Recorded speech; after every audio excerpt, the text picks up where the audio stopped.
Hallo ihr Lieben, willkommen zurück, willkommen zu Elianas Reise.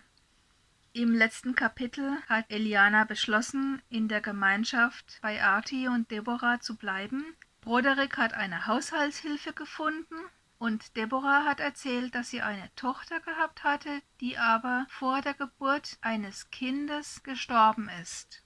An dieser Stelle machen wir weiter mit dem nächsten Kapitel.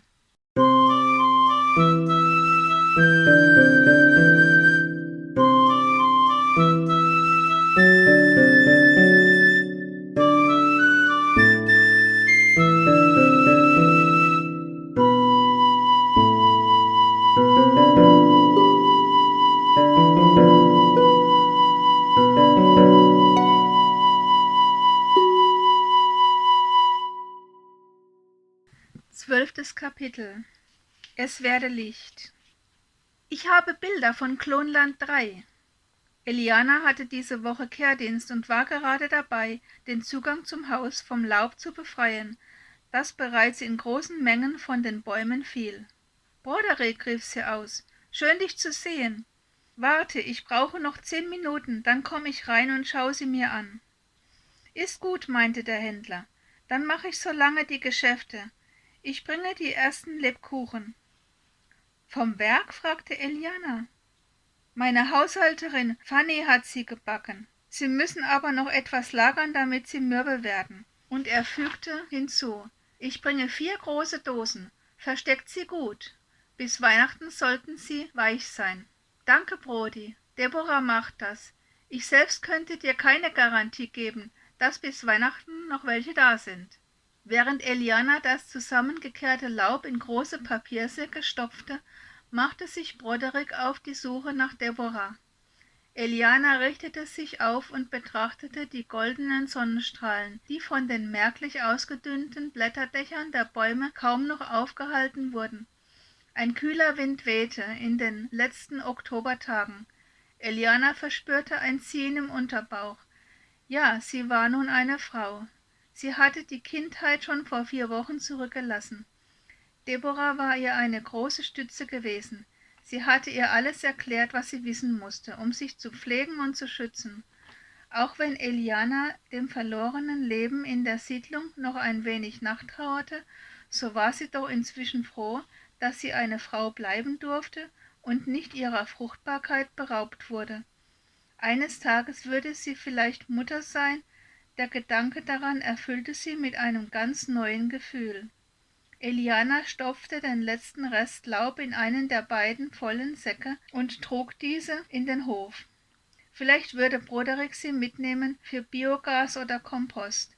Sie ging ins Haus, zog ihre Jacke aus und wusch sich die Hände.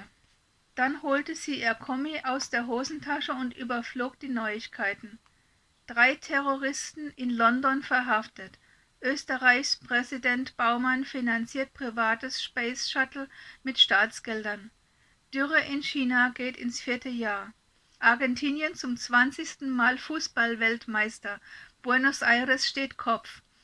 Deutschland holt Olympiagold in Kairo. Oh, entfuhr es Eliana, und sie las den Artikel.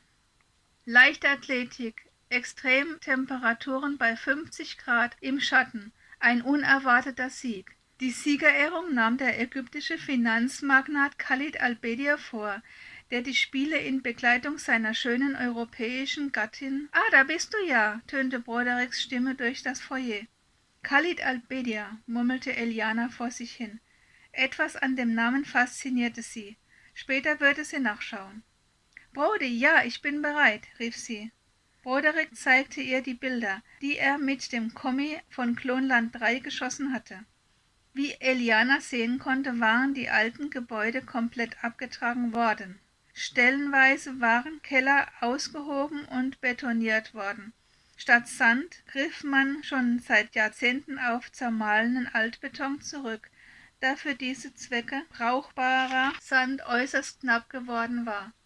Man importierte inzwischen sogar gewisse Mengen davon von Mond und Mars. Zumindest gab es darüber immer wieder Berichte, auch ging hin und wieder eine Raumfrachter durch Steuerungsfehler oder durch Piraterie verloren. Das konnte man dann als braver Erdenbürger in den Klatschspalten der Online-Presse nachlesen.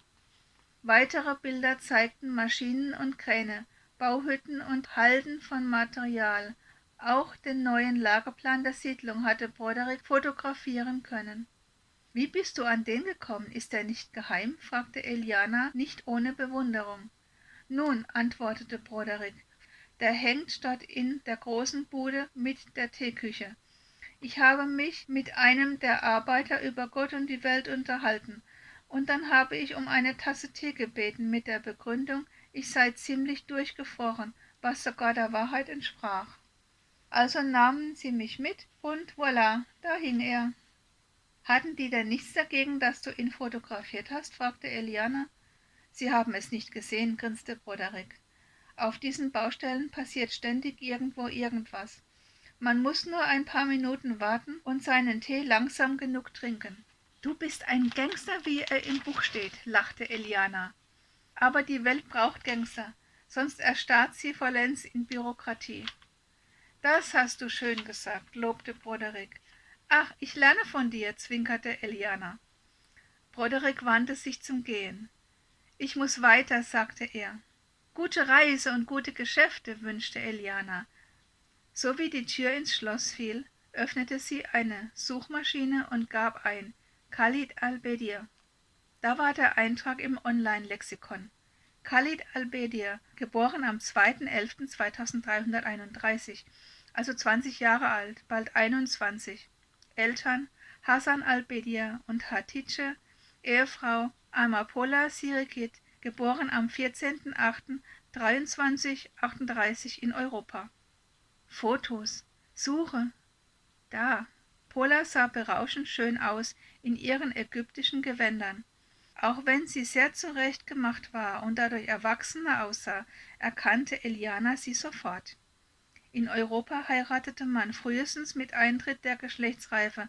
Außerdem durfte man die Kinder nicht selbst bekommen, sondern sie wurden in einem Labor für einen geklont, und man bekam sie dann im Alter von 2 bis 3 Jahren.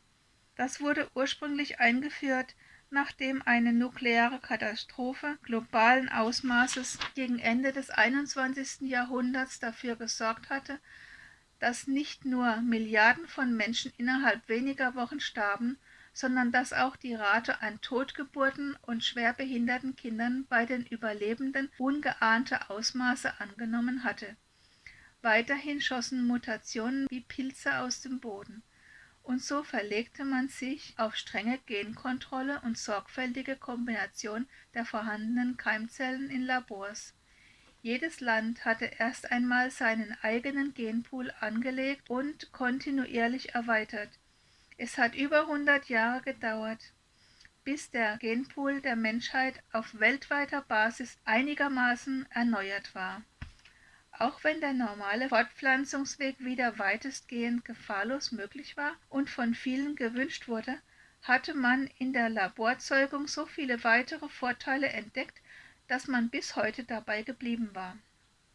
Eliana hatte Broderick einen ganzen Sommer lang aufmerksam zugehört. Das Berufsverbot als Arzt hätte ihm nicht wirklich wehgetan, hatte er einmal bekannt. Sein Gewissen hatte ihm Nacht für Nacht den Schlaf geraubt. Seine Frau war einsam gestorben, während er Überstunden um Überstunden geschoben hatte. Er hatte sich moralisch, seelisch und körperlich ausgeplündert gefühlt. Sein Sohn Pero war Arzt in einem Klinikum in Frankreich. Er war noch ledig, aber es gab ein Mädchen, das ihm sehr gefiel. Zum Mittagessen setzte sich Eliana neben Arti. »Ich glaube, ich habe Pola gefunden«, sagte sie. Arti sah sie an. »Wenn das stimmt, wow, das wäre ja wunderbar«, rief er aus. Eliana lud die Lexikonseite von Khalid al-Bedir und blätterte. »Hier«, sagte sie, »vom 29. Mai 2351. Das Foto zeigte ein Brautpaar, nach nahöstlicher Weise reich geschmückt.« »Bist du sicher?«, fragte Arti. »Es gibt viele Mädchen, die Amapola heißen. Wurde sie nicht nach Ägypten verkauft?« »Ja schon«, gab Arti zu, »aber ehrlich gesagt habe ich sie zuletzt als 3-jähriges Mädchen gesehen. Wenn du dir sicher bist, dass sie es ist, dann hast du vermutlich recht. Ich würde sagen 99%, sagte Eliana. Es passt alles zusammen. Schau hier, da sind noch mehr Bilder. Sie blätterte in der Bildersuche und rief eins auf, wo sie nach ihrer Meinung besonders gut zu erkennen war. Arti betrachtete das Bild. Sie sieht glücklich aus, sagte er schließlich. Aber dass sie sich nicht meldet, vielleicht verbietet es die Kultur ihres Mannes. Das wäre schade, meinte Eliana. Aber zumindest wissen wir nun mit relativer Sicherheit, dass sie lebt und glücklich ist. Alle warten auf euch, sagte Deborah freundlich. Seid ihr fertig? Das Essen stand schon auf dem Tisch, und obwohl alle sich mit ihnen über die gute Nachricht freuten, waren sie hungrig. Nach dem Essen meldete sich einer der Teilnehmer zu Wort, mit dem Eliana noch nicht allzu viel zu tun gehabt hatte. Der Klavierstimmer kommt nächste Woche. Ich hoffe, ihr habt alle schon große Lust, wieder für Weihnachten zu proben. Reihum zustimmendes Murmeln und Nicken. Der Mann ließ den Blick über die Köpfe schweifen, welcher bei Eliana hängen blieb. Ich habe mich noch nicht vorgestellt. Ich bin David. Ich bin hier für die Musik zuständig, stellte er sich vor. Eliana, sagte Eliana. Das Förmliche befremdete sie ein wenig. Wir haben sehr schöne Weihnachtslieder, fuhr David fort. Das ist gut, sagte Eliana. Der Solbi könnte mal wieder ein paar neue lernen. Lautes Gelächter ertönte, und instinktiv spürte Eliana, dass sie wohl etwas falsch verstanden haben musste. Dabei wusste sie noch nicht einmal, was dieses Weihnachten sein sollte. Deborah bemerkte ihre Verwirrung. Hier muss ich ein wenig nachhelfen und Aufklärungsarbeit leisten. Damit sind wir am Ende unseres heutigen Kapitels angelangt. Vielen Dank fürs Zuhören. Ich freue mich schon auf euch, wenn wir nächste Woche mit Eliana ihre Reise fortsetzen. Bis dahin, lasst es euch gut gehen, fühlt euch gedrückt und wir sehen uns. Ciao!